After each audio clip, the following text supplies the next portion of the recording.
Today we are going to be talking about the Staccato HD P4. This is the gun that just hit the California handgun roster. It takes Glock pattern magazines. It is a 2011 style pistol, and now I can say that it's a 2011 because Staccato owns the name 2011 and they put the word 2011 on the side. But this is a true 2011 style pistol. It has a frame, slide, and grip that are all independent of each other. So in theory, maybe down the road, there will be different grips that you could get for these. But we're gonna be giving you my first impressions of this firearm. We're not gonna be comparing it necessarily to anything else. We're just gonna be giving you my first initial impressions after having about 500 rounds through this gun, which is not enough to give you my final thoughts on it, but it is enough for me to be determined that I am gonna be putting this on my concealed carry weapons permit in the state of California. This gun recently got added to the handgun roster because of the California Rifle and Pistol Association lawsuit, Boland v. Bonta, which I am a plaintiff of. So if you like the fact that there are new pistols being available on the California market, go ahead and donate to the CRPA. Before we get into it though, we are gonna say thank you to the sponsor of this channel, which is Delete Me. Delete Me is the primary sponsor of this channel currently. Delete Me is an awesome service that I have paid for about 4 years now. What Delete Me does is they go online, they find your information on those public white pages sites that's shockingly easy to find. After you're done with this video, just type in your full name in the city that you live in, and you will likely find your name, all the addresses you've ever lived at, all of your family members' names and information, your phone number. The reason I pay for this service is because one day someone saw one of my videos, it was well-intentioned, but they called me on my personal phone number, which I don't give people. That was an eye-opener for me because I realized I was very easy to find. And Delete Me takes all of the hard work out of making it significantly harder for you to be found on the internet. In the era of canceling for having any opinion that isn't accepted by whatever group you might be involved with or interacting with, it's very important to take your online security serious. Check out Delete Me, use the code and the link in the description. It'll save you some money. I've been paying for it for years, way before they reached out to me to sponsor me, so I believe in it. It's awesome. Check them out. The Staccato HD P4, let's give you a brief rundown of this firearm. This is the California specific version. There is really only two differences with this firearm, maybe three technically, with this firearm and the free state version of it. To give you the basics though, 4-inch barrel, bull barrel, not a bushing barrel. It has an ambidextrous safety that I actually like quite a lot. We'll talk about that a little bit more later. It has an ambi slide stop and slide catch. It has a safety that you can get a left-sided safety for. From the factory, it comes with a right-handed safety because we are correct-handed, right-handed one might say. If you are a left-handed or wrong-handed person, you will need to have Staccato send you the left side mag release, and we'll talk about why that is. In the free state model, you can simply swap the mag release. In California, for the California compliant model, you will have to get an aftermarket or a OEM left-sided mag release because of the magazine disconnect. This gun has a polymer grip, steel frame, steel slide, DLC coating on pretty much all of the parts, no metal injection molded parts from my understanding of it. It has a pretty good grip texture on it. It uses Glock 17 magazines. It also works with PMags of links of anything but YouTube. I am not showing any magazines over 22 rounds. This is a 22 round magazine, fully loaded. It does fit in there. This one's pretty tight, but it works with any standard Glock 17 or longer magazine. I've tested it with PMags, I've tested it with Glock mags, and that's really all I've tested it with, and they've all worked so far. It has a traditional 2011 style trigger that moves straight back to the rear, like a 1911, because it's basically just a double stack 1911, moves straight back to the rear, hits a wall, and breaks. The factory trigger pull weight is about 4.5 pounds. Mine pulls at about 4 pounds. I may in the future consider bending some of the leaf springs in the back to tune that up if I so please. but so far I have not felt the general need to. This gun is truly drop safe. Those of you that are new to the 1911 or 2011 world, not everyone knows that a 1911 Series 70 or most 2011s are not in fact drop safe. If you drop a typical 2011 muzzle down, the inertia of the firing pin may have enough force to ignite a primer. Now that only happens if you drop it straight down, but it is something that can happen. This firearm is equipped with a striker block or a drop safety. It's basically like a Glock where if you don't move the trigger to the rear a little bit, the firearm is not capable of having the hammer hit and the firing pin is not capable of moving forward. So the trigger pull, it's hard to compare because the other two 2011s that I personally own, one of them is an Atlas with a very racy trigger, and the other is a Fusion XP Pro that breaks at around 3.5 pounds and is pretty good, but is nothing like the Atlas. This gun at about 4.5 pounds is heavier than both of those from the factory, but it is an appropriate weight because it is marketed for being a duty gun. So, breaks at about 4.5 pounds.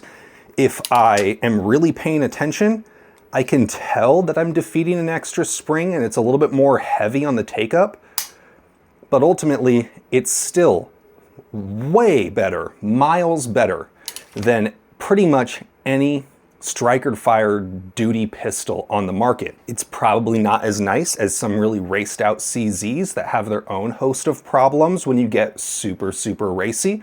It's a single action only. And now you might be wondering to yourself, Reno, you said something about a magazine disconnect, but this is your magazine, this is your empty magazine well, and the hammer just dropped. That's crazy. Well, the magazine disconnect from the factory is built into the magazine release.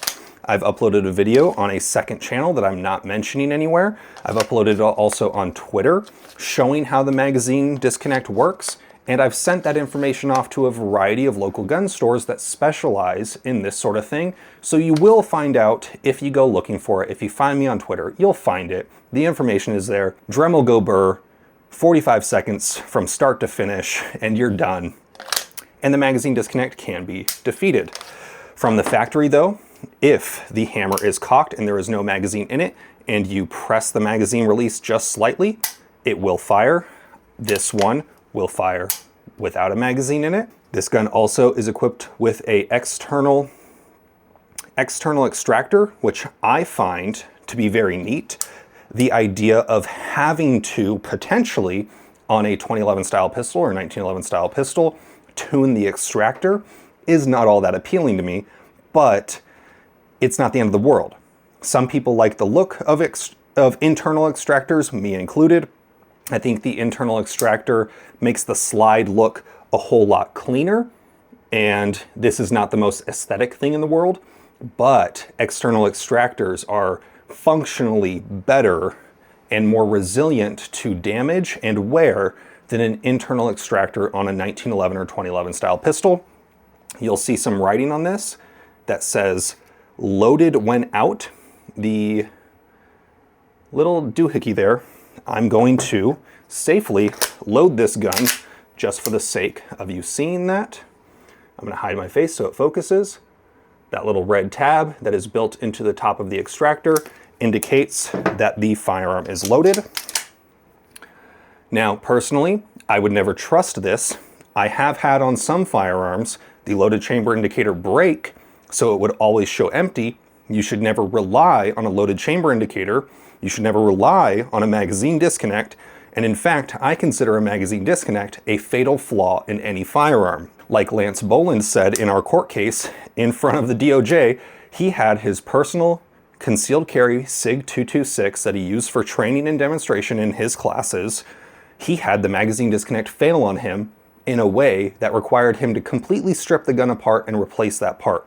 If that were to happen in an important scenario, like a competition, like at a training day, or worse, like in a self-defense situation, that could get you killed in discreets.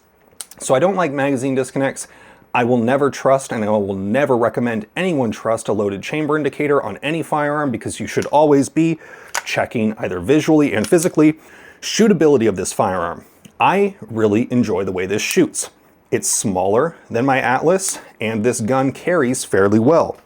I mentioned earlier that I am planning on putting this gun on my concealed carry weapons permit. This gun is like a Glock 17. Now keep in mind, I am 6'2", about 200 pounds, so I have more human being body, as some might say. I sound like a lizard person sometimes when I talk.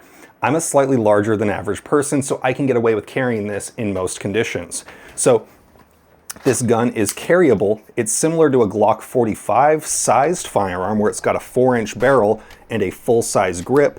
It's got a little bit of a mag well flaring on it at the front and at the rear, which makes it a little bit easier to hit some reloads. I've only shot about 500 rounds through this gun, but I do really enjoy it. I don't notice when I'm shooting at the range, when I'm shooting live ammunition, I don't really notice that there is a firing pin safety. I don't notice that the trigger has a firing pin block at all. I know it's there, but for me, for a defensive concealed carry firearm, I think that that's not necessarily a bad thing to have because it doesn't make the trigger terrible because it's still at heart a 1911 trigger, which is unmatched by anything in the world. There is not a better trigger on a pistol than a 1911 and 2011 pistol that just breaks straight back. There's no curving, it's fairly lightweight and can get even lighter. There's very little over travel, if any at all, and there's very little pre-travel, and the pre-travel is straight to the rear, so it's very easy to shoot this gun accurately. When shooting at speed, I've only shot this gun at about 10 yards, so I'm not going to talk about accuracy. This is just my first impressions. I find that the gun returns fairly well. I like the way that it fits in my hand. Because it is built from the ground up for Glock magazines, it is more appropriately sized. Now, I have large hands. This is something that I am going to be talking about more in the future in reviews because some guns that work for me, I've seen other reviewers complain, and I'm kind of blown away because I realize, oh, my very long fingers are in fact different than other people's, so I can reach things that others can't. So here's a Glock 17 magazine. I don't know, I'm just gonna give you a frame of reference. Maybe I'll give you a PMag that's a 21 round magazine.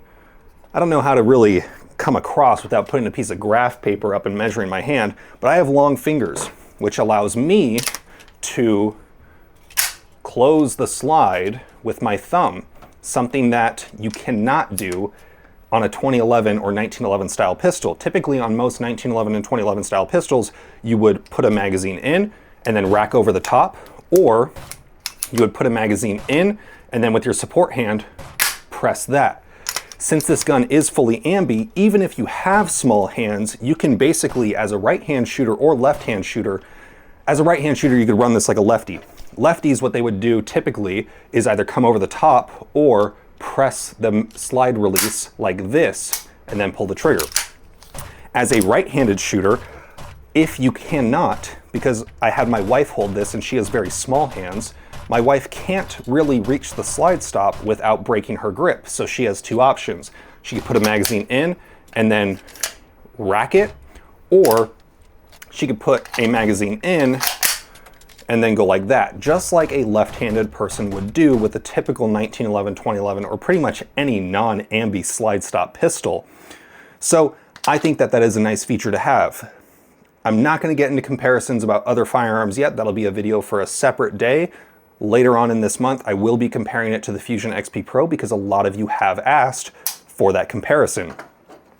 The magazine release, I have one minor gripe with it. I wish it was about 2 millimeters or so longer. I wish it was ever so slightly longer.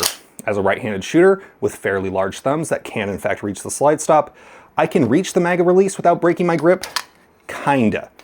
It's easier and more consistent for me if I just go like that. If I just break my grip just a little bit, but that's not a con because on a lot of pistols, for example, many of you may be familiar with the Glock Generation 3 if you live in the state of California. On a factory Gen 3 Glock, I have to do the same thing. So I'm not surprised that on this gun, I also have to do that. Some guns, I think if this just had a slightly extended, because as you can see, I will come in close here. That's how far the magazine release sticks out.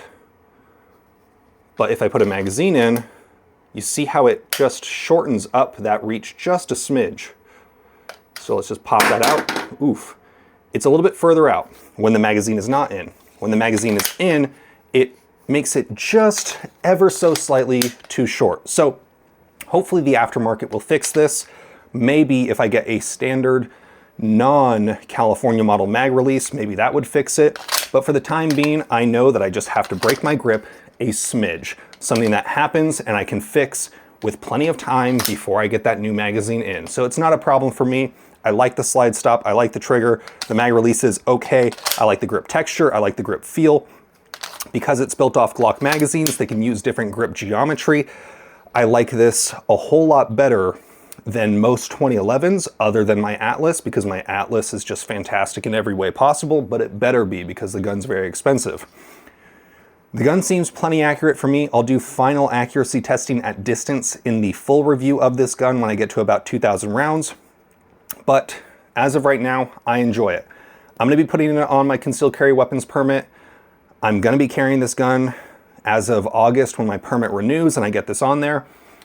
I'm going to be shooting it a whole lot. I think this is very attractive to me because I've been shooting my Atlas significantly more and having a concealed carry gun that is more similar to my gun that I shoot all the time. I think that this is going to be a much better fit for me. I can get away with carrying a full-size gun, and this is basically a full-size gun with a slightly shorter barrel. I'm really excited about the potential, hopefully in the future, for the 4.5-inch model to hit the California handgun roster, because that would be a very appealing range gun to me, and potentially also a concealed carry gun, because if I'm going to be carrying a gun with a light that sticks past the front, I might as well get more barrel out of it too. So I'm interested in that. I'm not quite sold yet on the optic plate system on this. It's both a plate system and a direct mount, because the screws that connect to the optic go directly into the slide, but the plates actually place where the optic goes. So I'm not quite totally sold on the plate system yet, but we will see if it holds zero. I've not seen widespread issues with these guns online. One issue I've seen people complain about is the safety. Now, I think the reason people have been complaining about the safety is, one, the initial batches of them weren't blended as well. And two, it's coming from people that don't really understand how to shoot a 2011. When you shoot a 2011 or 1911, your thumb goes on top of the safety like this. That's just how you shoot these guns. God and John Moses Browning, I'm not really all that religious, but God and John Moses Browning gave you a built-in gas pedal on this gun. Put your thumb there. That's where it's supposed to go. Even on my Atlas, if I don't ride it, I can switch the safety off by digging in there. It's easier to do on my Atlas, but I noticed that many people were complaining about the safety accidentally engaging. I think that is mostly a skill issue. If your thumb is sitting on top of the safety, it is not going to pop up. If you are resting your thumb there and pushing down on it even slightly, that safety is not going to come up. Maybe that was a problem on the early models. I've heard that Staccato has kind of resolved that, and it seems that the California model got those fixes to them. So the safety I've not had a huge problem with. I see people online complain about hot spots, which I think was linked to that same initial problem. I picked up a non-California model that was a very early production run, and when I picked it up and really got up nice and high on it, I felt like it dug into me a little bit. Because there's no grip safety on it, your hand can in theory get a little bit higher. I don't know if that's true or not, but it felt like I was getting up in there, and it felt like I could feel where that might be happening. But on this gun, I don't notice that same thing. I shot about 500 rounds over the course of an hour, and I did not notice any hot spot that was unreasonable. If I do the same thing with my Glock, I get hot spots on my knuckle. Sometimes when you shoot guns, an object that puts force into your hand, that force goes into your hand and it moves. And when things move in contact with you, you can get hot spots. So it's probably because people got soft hands. Look, I work a computer job. I got soft hands too, but I also exercise very regularly and I shoot a lot. So maybe that's why I didn't notice it. Maybe you would be more susceptible to it. I also think that Staccato kind of worked that out with the first few batches of these guns, and I've not seen people complaining about early or about newer models of these guns having that hotspot issue. But for me, it's not something that I've noticed in any way other than shooting 500 rounds in an hour, my hands were tired, which is completely reasonable. So far, I really like this gun. I'm really excited to shoot it a whole lot more. If you want to see me do specific content and comparisons of this gun to other firearms, specifically the Fusion XP Pro and the Atlas, maybe I'll do that in the future, only if you're interested. If you have any concerns that you have about these firearms, whether they work or not, or whether you've heard some things, let me know so that when I get to my full review, I can let you know if I experienced any of those things. So far, gun's been great. The gun is good. It's pricey. So is breathing in the state of California. If the gun's worth it to you, it's worth it to you. I can't answer whether or not this gun is worth it. All I can say is that it's good, and if you have the means and you want it, you can do whatever you want in your life. If you don't have the means, don't do it. It's as simple as that. If you like it, you like it. If you don't, you don't. If you can afford it and like it and you want it, get it. If you can't afford it, don't get it. If you don't like it, don't get it. I'm just talking about a gun that I'm excited about. Staccato did send this out to me for review, but I was ready to purchase one when they hit the roster. So that's super cool. I have no other relationship with Staccato other than the fact that they sent me this gun, but I've trashed a lot of guns on this channel that have been sent to me for free because this is not my day job. I don't rely on this income. Am I thankful that they sent it? Of course. But really what I'm most thankful for is the California Rifle and Pistol Association for allowing me to be a plaintiff in the lawsuit that allows us to now get firearms that are modern and suitable for concealed carry and self-defense. Hopefully in the future, the magazine disconnect and the loaded chamber indicator requirements go away, like our lawsuit intends to get done. But in the meantime, we at least have some firearms that are newer than 2013. You guys know the drill. Have fun, be safe, stay dangerous. Peace. I want to say thank you again to Delete Me. I've been paying for their service for a long time. I believe in it. It's a real service and it helps me a lot. Maybe it'll help you. Check out the description, save yourself a little bit of money.